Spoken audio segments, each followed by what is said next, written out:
एक गांव में रविंद्रा नाम का एक मछुआरा रहता था। वो बहुत बड़ा लालची आदमी था।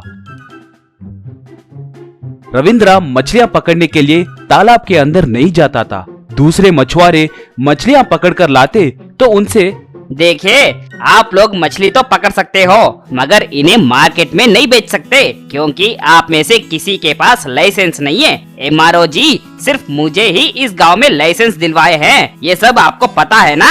इसलिए मेरे कहे दाम पे ही मछली बेचो, नहीं तो घर जाकर उन मछलियों से फिश करी बनाकर खाओ। वो मछुआरे कुछ नहीं कर पाते थे और रविंद्रा को ही बहुत कम दाम में मछलियां बेचते थे। एक दिन एक मछुआरा दूसरे मछुआरे से, मैं सच कह रहा हूँ भाई, मैंने आज तालाब में मत्स्य कन्या को देखा है। मुझे देखते ही वो पानी के अंदर चली गई। ओह, ऐसा क्या? मत्स्य कन्या देव कन्या होती है बोलते हैं। उनके पास बहुत सारे मंत्र शक्तियाँ होती है, ऐसा मैंने सुना है। वो गरीब लोगों की मदद भी करती है। इस बार अगर हमें दिखे तो उससे वर पूछेंगे रे। ये बात किसी से मत बताना। ये सब रविंद्रा ने पेड़ के पीछे से सुन लिया। मेरी किस्मत चमक गई है, यूँ सोचा।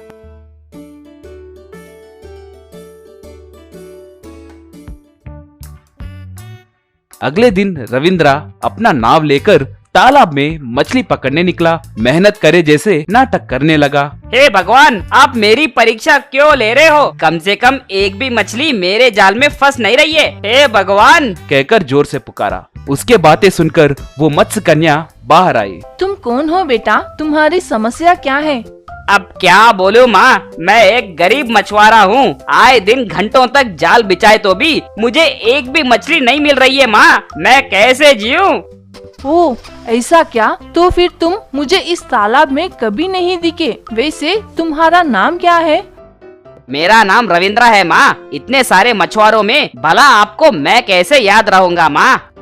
वो मत्स्य कन्या अपने मन में, ओहो, तो यही वो रविंद्रा है। लगता है आए दिन वो मछुआरे इसे ही गाली गलौज देते हैं। सोचकर, ठीक है बेटा, मैं तुम्हारी कैसे मदद कर सकती हूँ? मुझे मदद की जरूरत नहीं है माँ, कुछ वर दिए तो बस है, अच्छा रहेगा। ओहो, तुम्हें वर चाहिए? तुम्हें देखे तो बहुत अच्छे और बड़े दिल वाले लग रहे हो, इसीलिए मैं तुम्हें 3 वर देने की सोच रही हूँ। तुम्हें क्या क्या चाहिए, पूछो बेटा। आप बड़े दयालु हो माता, मुझे एक साथ 3 वर दे रही हो। मेरा पहला वर, मुझे बहुत सुंदर बनाओ माँ। दूसरा वर, मुझे इस तालाब में पैसों की मछलियाँ मिले जैसे करो माँ। एक एक मछली कम से कम 2-2 लाख की होनी चाहिए। और तीसरा वर, मैं जिंदगी भर राजा की तरह सो गए तो बिना पलंग से उतरे सबको आकर मेरी सेवा करनी होगी। वाह, बड़े बड़े ख्वाहिशें है तुम्हारी। ठीक है, तदास्तु। रविंद्रा तालाब में से बहुत गर्व से बाहर आया। रास्ते से एक लड़की जा रही थी तो उसे रोककर, ए लड़की, मैं बहुत हैंडसम हूँ ना, मुझसे दूसरी शादी करोगी क्या? क्या तुम और हैंडसम खेत में के खाक बगोड़े के जैसे दिख रहे हो? तुम्हें मैं चाहिए, अपनी पत्नी बस नहीं हो रही है क्या रे तुम्हें? कहकर उसे खूब मारी। रविंद्रा तुरंत उस मत्स्य कन्या के पास जाकर, ये क्या माता, मुझे हैंडसम करने के लिए पूछा था ना? हाँ, तुम सुंदर तो हो। वैसे खूबसूरती केवल अपने सोच में होती है बेटा। अगर तुम खूबसूरत हो के कर सोचे तो वैसे ही रहोगे, नहीं तो नहीं। बाहरी सुंदरता से अच्छा अंतरी सुंदरता है बेटा। तुम्हें ऐसे लगने के वजह से ही ना तुम उस लड़की से उतने हिम्मत के साथ शादी के लिए पूछे थे। ये कैसा लफड़ा है माँ? ठीक है, मेरे दूसरे वर को एक बार चेक करके आता हूँ। रविंद्र तालाब में जाल फेंका, तब उसे पैसों के चिमड़ी वाले मछलियां मिले।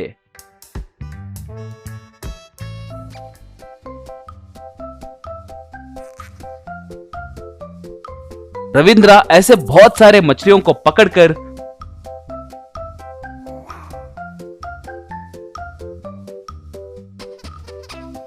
उन्हें किनारे के पास लाकर परखने लगा। ये क्या, इसकी चमड़ी तो 2 लाख रुपए की नोट की तरह है, मगर इसके अंदर पैसे नहीं है। वो तुरंत उस मत्स्य कन्या के पास जाकर, ये क्या माँ, पैसों की मछली का मतलब है कीमती मछली। मैंने वो पूछा था, मगर मैं इन पैसों के चमड़ी वाली मछलियों का क्या करूं? जो तुमने पूछा था मैंने वही दिया ना बेटा, इसलिए वर पूछते वक्त बहुत सोच समझकर पूछना होगा।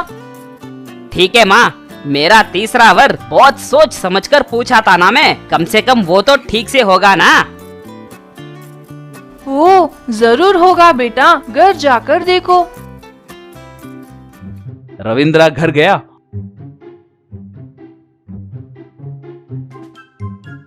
और तुरंत बेहोश होकर गिर गया।